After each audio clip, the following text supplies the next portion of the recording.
जी आपका क्या नाम है? भावना दासी, कहाँ से आए हैं आप? गुजरात, अमरेली। तो आप यहाँ पे किस उद्देश्य से आए हो? ये जगत वाले को, पूरे विश्व को परमात्मा धरती पर आए वो बताना चाहती हूँ। तो क्या आपके साथ में कुछ चमत्कार हुआ है? चमत्कार तो जो मैं 2003 थी, आसाराम बापू की शरण में लगी थी। एक पेपर का पन्ना में पढ़ा था कि सिद्धि अगर प्राप्त करनी है तो गुरु को प्राप्त करना जरूरी, गुरु की शरण जरूरी है। तो मैं गुरु किसको बनाऊं? तो आसाराम बापू का मेरे बाजू में एक चाचा थे, तो गुरु जी का पूजा, आसाराम बापू की पूजा करते, तो उससे पुस्तक लेके मैं पढ़ती थी। तो उनकी शरण में गई तो पर मुझे जो लाभ होना चाहिए था नहीं हुआ। मैं फिर झाड़ फूँक करने लगी। फिर उसमें मेरी देवरानी ने जादू टोना वाली पुस्तक दी, और जादू टोने वाली पुस्तक थी। मेरा आदमी और मेरा ससुर बहुत मारते थे, तो रीढ़ की हड्डी मेरी टूट गई थी। तभी मैं परमात्मा की और आसाराम बापू को भक्ति करती रहती थी। दुखता था तो दवाई खाती रहती थी। फिर मैं वो जादू टोना वाली काली मैया का सिद्धि प्रयोग कर लिया, व्यक्ति को सिद्ध वश में करने वाला वशीकरण प्रयोग कर लिया। छोटा सा था, जल्दी हो गया। तो वो प्रयोग सिद्ध किया। तो मैं उसमें ऐसा वो प्रयोग था कि रात को रविवार है आज, और कल ना शनिवार है, आज रविवार है, तो वो रात को मैं मंत्र सिद्ध करूँ, या तो दूसरे दिन मंगलवार है रात को, दूसरे दिन सोमवार है, तो वो रात को प्रयोग करूँ ना तो प्रयोग सिद्ध हो जाता। वो प्रयोग सिद्ध किया तो बस वो लौंग पर मैंने किया। वो लौंग फिर मैंने क्या किया, वो मेरी सास लापटा बनाई। यहाँ गुजराती में कड़ी बोलते हैं, वहाँ यूपी में लापटा बोलते हैं। तो लापटा में मैंने उसको बांट के मिला दिया और सबने खा लिया। फिर शाम को वो मेरी सास क्या करती थी, गोरू को चारे में, भैंस के चारा में डाल देती थी। तो मुझे ये लगा कि ये पूजा का है, अगर गोरू को डाल देगी तो पाप लगेगा। मैं खा लिया और मैं मेंटल हो गई। और मेंटल हो गई तो ऐसा मुझे दिन रात में रोती थी, रात में उठ उठ के रोती थी। मेरा एक अब्दुल नाम का जिन रास्ते में है ना, हमारा दूर रास्ते, वहाँ जंगल एरिया था, एक ही छोटा सा रास्ता था। तो वहाँ है ना एक जिन मुसलमान मर गया था सोनार एक्सीडेंट में, तो वो भटकता था। तो मैं वशीकरण के प्रयोग में दिन रात रोती थी, और रोते रोते है ना वो भूत वो जिन मेरे पास आया रात को सपने में, और मेरे सपने में शादी कर लिया। अब मैं सपना समझ के मैं तो भूल गई कि सपना होगा। तो वो मेरे को तब से परेशान करने लगा। आधा पंजा दिखाई देता था, मेरा गला दबाता था, ऐसे दबाता था। तो मैं फिर मैं किसी को बताऊँ तो कोई माने नहीं। और मैं दिन रात में 2-2, 3-3 बजे उठ के रोज इतनी ज़ोर से चिल्लाऊँ, कोई मेरा सुने नहीं। फिर ऐसे करते करते मैं वहाँ टॉयलेट नहीं था, तो बाहर खेत में जाते थे लेटरिन, तो वहाँ जाती थी, वहाँ रोती थी। फिर मैंने कहा अगर तुम भगवान है तो मुझे ये लोग बहुत मारते हैं, मुझे छोड़ाओ।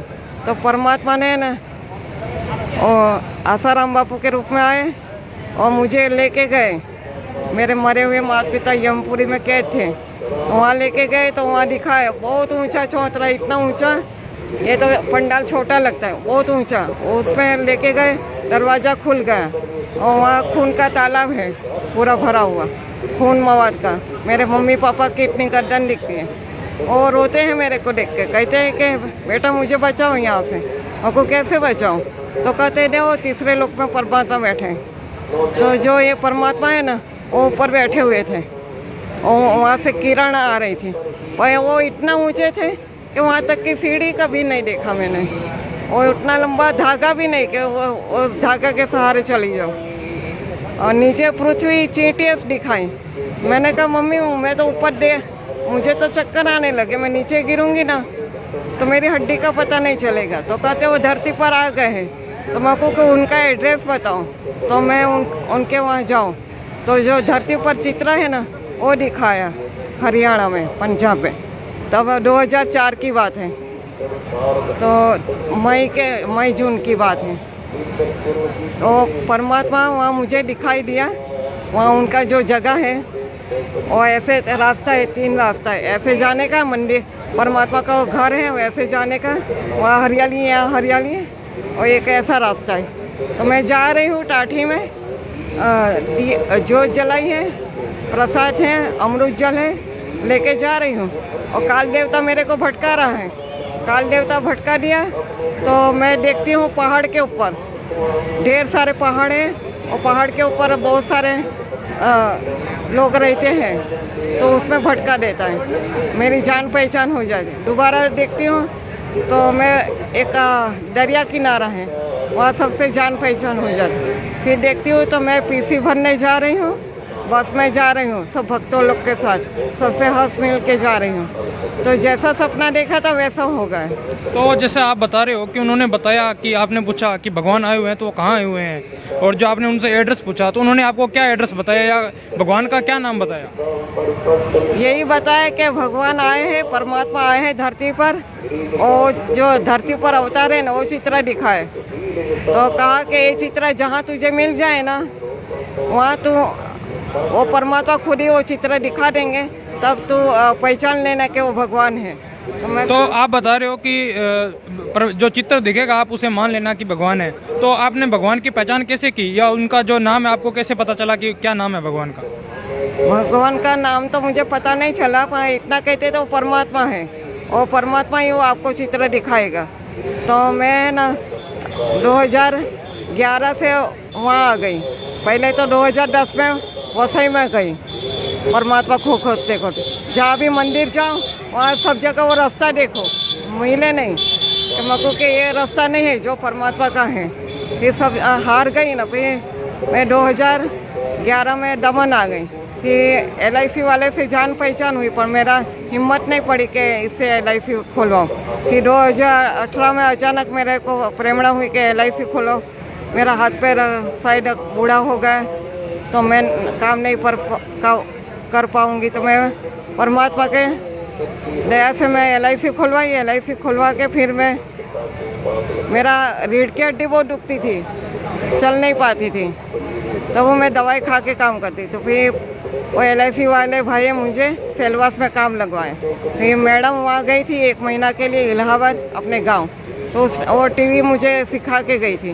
तो टीवी पर मैं तब दवाई के चक्कर में चैनल चलाती थी कि कोई ऐसी दवाई आ जाए, आयुर्वेदिक दवाई का प्रचार चल रहा था, तो मेरे को दवाई मिल जाए ना तो मैं खा लूँ तो ठीक हो जाऊँ।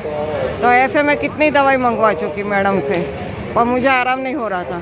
फिर जून की 13 तारीख को मुझे वो टेंशन हुआ, और LIC वाला नकली कबीरपंथी में वो मुझे कहने लगा कि अच्छा काम कभी करती नहीं है, बुरा काम बोले तो तुरंत कर दे।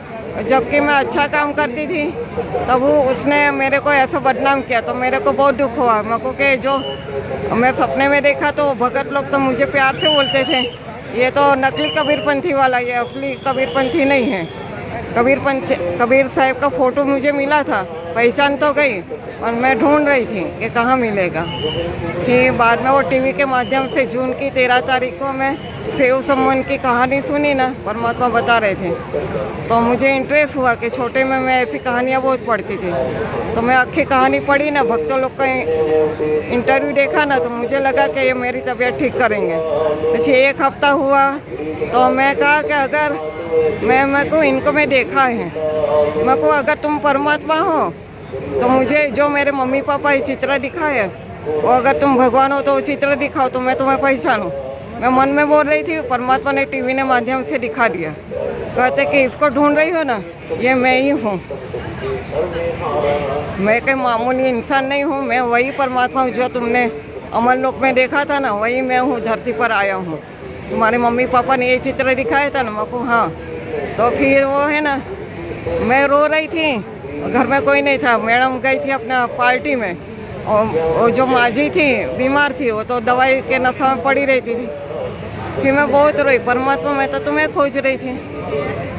तो फिर परमात्मा और टीवी में से बाहर आए, और मुझे थोड़ा मेरे सिर पे हाथ रखा कि चुप हो जाओ, रो मत, मैं आ गई हूँ, अब डरना मत। ठीक है।